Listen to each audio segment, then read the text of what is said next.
मैंने पढ़ाई के लिए कमरा लिया तो कैसे मुझे एक लड़की मिली, उससे दोस्ती हुई और मैंने उसके साथ वह सब किया। मेरा नाम आयुष है और मैं जयपुर से हूँ। आर्थिक दृष्टि से मैं एक मध्यम परिवार से ताल्लुक रखता हूँ। 19 साल की उम्र में मैं मेरे गांव से दूर शहर में कॉलेज की पढ़ाई पूरी करने आया था। चूँकि मैं शहर में नया था तो मुझे रहने के लिए रूम नहीं मिल रहा था। नया रूम तलाशना भी एक चुनौती के जैसा था। फिर मैंने जैसे तैसे करके अपने एक दोस्त की मदद से अपने लिए एक नया रूम तलाश लिया। जिस फ्लैट में मेरा रूम था उसमें उस फ्लैट के मालिक ने सारे ही कमरे किराए पर दिए हुए थे। मुझे वहां उस जगह रहने में कुछ दिनों तक कई दिक्कतों का सामना करना पड़ा क्योंकि उस जगह के बारे में मुझे कुछ भी मालूम नहीं था। मेरे रूम के ठीक सामने ही एक लड़का और एक लड़की रहते थे। वो दोनों रिश्ते में भाई बहन थे। उस लड़के से कई बार आते जाते मेरी बात हो जाती थी तो मुझे उनके बारे में पता चला। फिर धीरे धीरे मेरी उससे दोस्ती हो गई और मैं उन दोनों के साथ ही घुल मिल गया। जिस लड़के की बात मैं यहाँ पर कर रहा हूँ उसकी उम्र 24 साल के करीब थी। वो जॉब करता था और उसकी बहन शायद 20वें साल में थी। वो कॉलेज में पढ़ रही थी।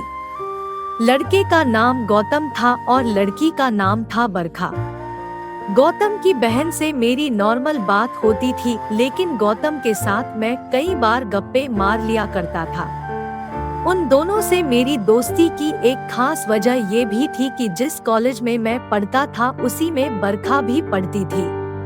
कुछ दिन के बाद गौतम को जब मुझ पर भरोसा हो गया तो एक दिन उसने कहा कि तू रोज कॉलेज जाता है तो मेरी बहन को भी साथ में ले जाया कर। वो अपनी बहन को लेकर फिक्रमंद था, इसलिए दोस्ती की खातिर मैंने उसकी बात मान ली। वैसे भी हम दोनों एक ही कॉलेज में पढ़ते थे तो मुझे इस बात के बारे में सोचने की ज्यादा जरूरत भी नहीं थी।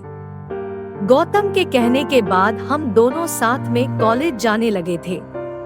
गौतम सुबह अपने काम के लिए निकल जाता था। मैं बरखा को कॉलेज लेकर चला जाता था। ऐसे ही दिन गुजर रहे थे।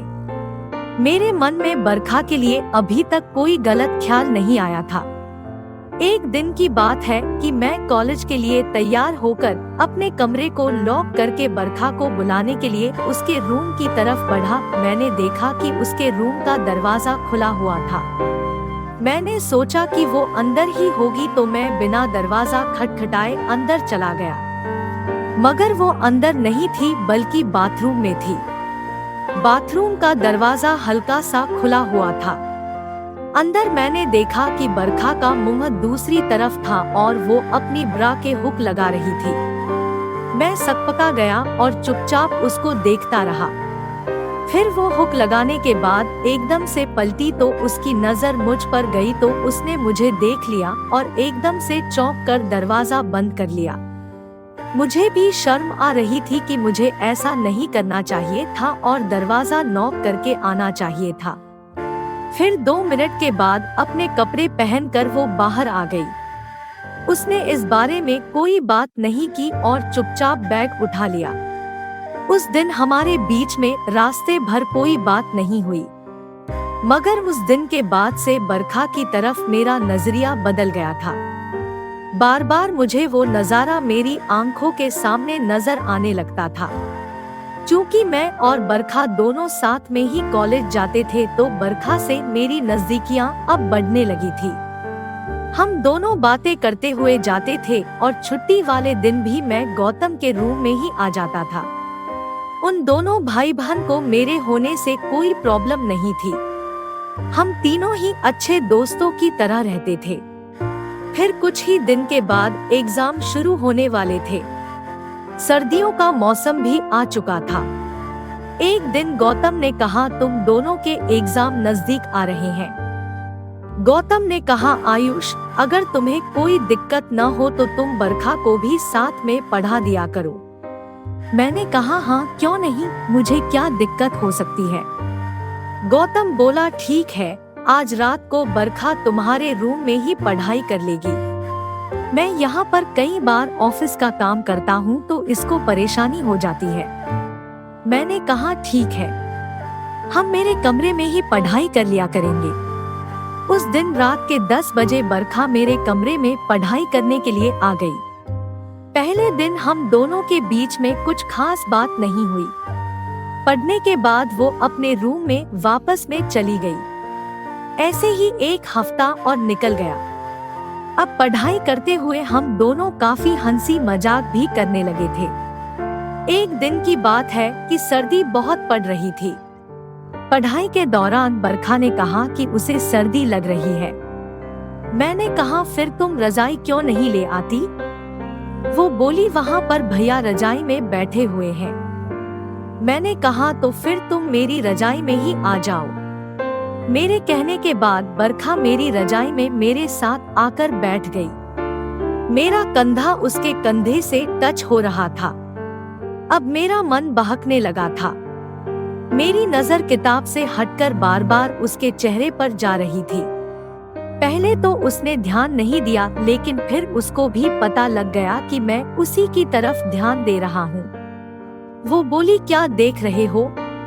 किताब नीचे है, मेरे चेहरे पर नहीं। उसके कहने के बाद मैं दोबारा से नीचे देखने लगा। मैं दोबारा से बरखा को देखने लगा तो उसने मेरा हाथ पकड़कर मेरे मुंह को दूसरी दिशा में पलट दिया, मगर मैंने उसके हाथ को चूम लिया। मैंने कहा जरा दोबारा से हटाओ। वो बोली हट बेशर्म। उसकी बातों से लग रहा था कि उसके मन में भी कुछ चल रहा है। फिर 2 मिनट के बाद ही उसने मेरी टांग पर अपनी टांग को रख दिया और उसे हिलाने लगी। यह मेरे लिए ग्रीन सिग्नल के जैसा था, मगर बरखा शायद पहल मेरी तरफ से चाह रही थी। उसने मेरी तरफ मुंह घुमाया तो उसके होंठ मेरे गालों से टच हो गए। मैंने उसको देखा और उसने मुझे। आग दोनों तरफ ही लग चुकी थी। फिर मैंने ही पहल करते हुए और उसको किस कर दिया। यह मेरी जिंदगी की पहली किस थी, वो भी किसी खूबसूरत सी लड़की के साथ। और बरखा भी बिना किसी विरोध के मेरा साथ देने लगी। अब और इंतजार नहीं हो रहा था। उसने मुझे बाहों में भर लिया और मेरी गर्दन पर किस करने लगी। दोनों ही एक दूसरे के जिस्मों को सहलाते हुए किस करने लगे।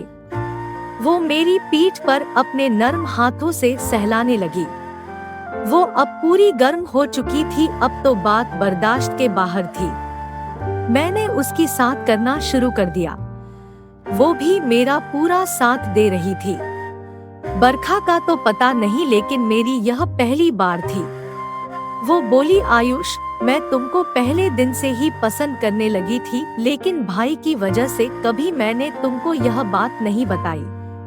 मैंने कहा मैं तो तुमको पहले ऐसी नजर से नहीं देखता था, लेकिन उस दिन जब तुम बाथरूम में अपने कपड़े बदल रही थी तो पहली बार मेरे मन में तुम्हारे लिए ऐसी फीलिंग आई। वो बोली तो तुमने मुझसे कभी कहा क्यों नहीं?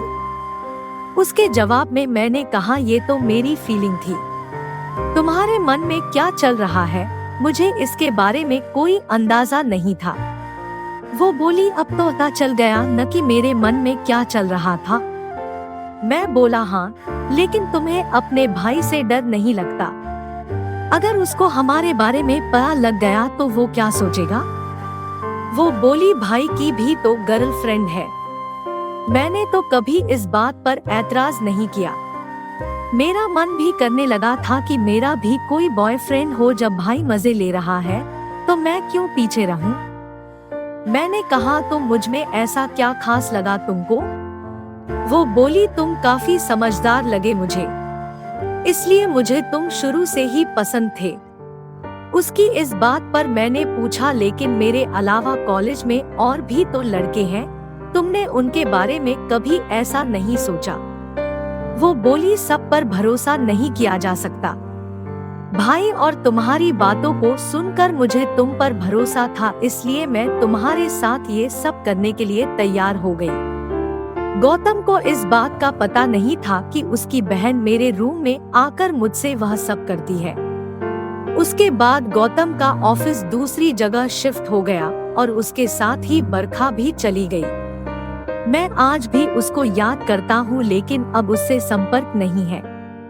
कॉलेज को खत्म हुए काफी वक्त हो चला है, मगर अभी तक बरखा जैसी लड़की मुझे नहीं मिली है।